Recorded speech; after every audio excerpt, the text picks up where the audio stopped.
மாமி மாத்திரை கொடுத்தாங்க. ஆனால் அப்பவும் தீவிர வயிற்று வலி ரொம்ப கத்தின்னு இருக்கார். சும்மா எதையாவது வாங்கி கொடுத்துருப்பேன். கம்மனட்டி என்னடா வாங்கி கொடுத்த அவருக்கு? சுண்டலியும் பஜ்ஜியும் போண்டாவையும் வாங்கி கொடுத்துட்டு வயிற்று வலி இந்த வலி. நான் என்ன பண்ணிட்டேன், மாமா தான் கேட்டது மூசா, அதான் வாங்கி கொடுத்தேன். பீஸாவையும் வாங்கி தரேன். கம்யூனாட்டி ஆத்துல வந்து வச்சுக்கிற இரு, உங்க கதையை அக்க போறேன், இங்கேயே வச்சு எடுத்துக்காது. வரேன் இரு, வெய்யி போன வந்து. ஓகே மாமி. ஏண்டா மாமா, மாமி தெரியாம நீங்க நான் உங்களுக்கு மூசா வாங்கி கொடுத்து சொல்லிட்டேன் மாமா. ஏண்டா கம்யூனிட்டி பையன் ஏண்டா சொன்ன? ஏற்கனவே பஜாரியாவா டான்ஸ் ஆடுவா காளி மாதிரியா இன்னும் கேட்க ஊரையே ரெண்டாக்கிட்டோடா அந்த பாவி கம்யூனிட்டி முண்டா. என்னடா அப்படி பண்ற கம்யூனிட்டி? ஏன்னா அப்படி பண்ற? முன்னே போய் போட்டு விட்டேடா. என்ன சரியான நாதாட்டா நீ? உன்னை நம்பி எதுவும் ஒரு கொலை கூட பண்ண முடியாதுடா. நான் வாட்டி உள்ள போடுவேன் நாளைக்கு. உன்னை நம்பி எந்த ரகசியமான விஷயம் பண்ண முடியாது. சொன்னிய கேட்டவொன்னு உடம்பு வயிற்று வலிக்குது மாமாவுக்கு சொல்ல வேண்டியதானே? வாங்க வாங்கன்னு சொல்ல வேண்டியதானே? நாளைக்கு வாழ்க்கைக்கு ஆபத்து வாங்க மேடம் சொல்ல வேண்டியதானே? சொன்னா வர அது விட்டு ஏன்டா பூசா பீசா இதெல்லாம் வேணா சொல்லுவா.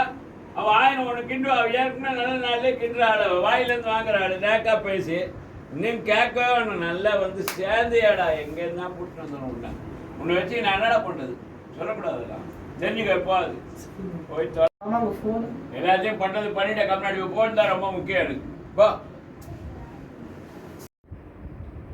ஏண்டா அபிஷேக் சொல்லுங்கம்மா. அப்பாக்கு ஏண்டா அபிஷேக், உங்க அப்பாவுக்கு உடம்பு சரியில்லைன்னு இந்த ராமு கடைக்காரன் ஒரு தடவை ஃபோன் பண்ணினா, அடுத்தது பார்த்தோன்னா என் தங்க அம்புஜம் வேற ஃபோன் பண்ணியிருக்கா. என்னன்ட்டுன்னு கேட்டுன்னு வந்துடலாம்டா, பார்த்துட்டு வந்துடலாம். அதுக்கு வேற உங்க பாட்டி வேற வருதுடா ஊர்லேருந்து. அது ஒரு சரியான சனியம் பிடிச்சது. அதனால நம்ம போய் என்னன்னு பார்த்துட்டு வந்துடுவோம்டா. செத்த வரையாடா கார் எடுக்கிறதுக்கு. என்னம்மா சொல்றீங்க? அப்பாவுக்கு என்ன ஆச்சு? நல்லா தானே இருந்தாரு. அதான் அதுக்கப்புறம் நான் காலையிலே சொன்னேன்ல, என்னால் இப்போ வர முடியாதுண்ணா. நான் வரதுக்கு நைட் ஆகும். நான் என்னால் இப்போ வர முடியாதுமா. இருங்கோ சார். என்னடா அபிஷேக் இப்படி சொன்ன என்னடா அர்த்தம்? நானும் போலன்னா நன்னா இருக்காதுடா. உங்க பாட்டி இல்லாத கதையை முழிக்குவாடா. இன்னைக்கு வேற வந்து தொலைறாளாம். நானாவது போயிட்டு வரேன். சரி ஊபர்லையாவது இல்லை ஓலாலையாவது போட்டுட்டு ஆத்துக்கு போயிட்டு என்னன்னு கேட்டுட்டு வரேன்டா. நீ வரச்சே வா வெய். சரி ஓகேம்மா, நான் எவ்வளோ சீக்கிரம் முடியுமோ அவ்வளோ சீக்கிரம் வந்துடுறேன். ஐயோ இந்த கடங்காரி பங்கஜம் எங்கெல்லாம் போய் இன்னும் வரலையே? ஆத்துக்கார உடம்பு சரியில்லை, ஓடி வரவேணா, பதற வேணாம். உடம்புலாம் பிள்ளைய அப்படிதான் இருக்கா, இவ்வளோ அப்படிதான் இருக்கா. இவனு வேலைக்கு ஆள தங்கச்சி வேலை விட்டு போயிருக்கா, ஜெண்டத்துக்கு வாழா இருக்கா. எனக்குன்னு வந்து சேர்ந்தாள இவாளாம். என்ன பண்ணுறது தெரியல. இவ்வளோலாம் கொஞ்சம் கூட பொறுப்பு இல்லாத ஒரு பொம்னாட்டி.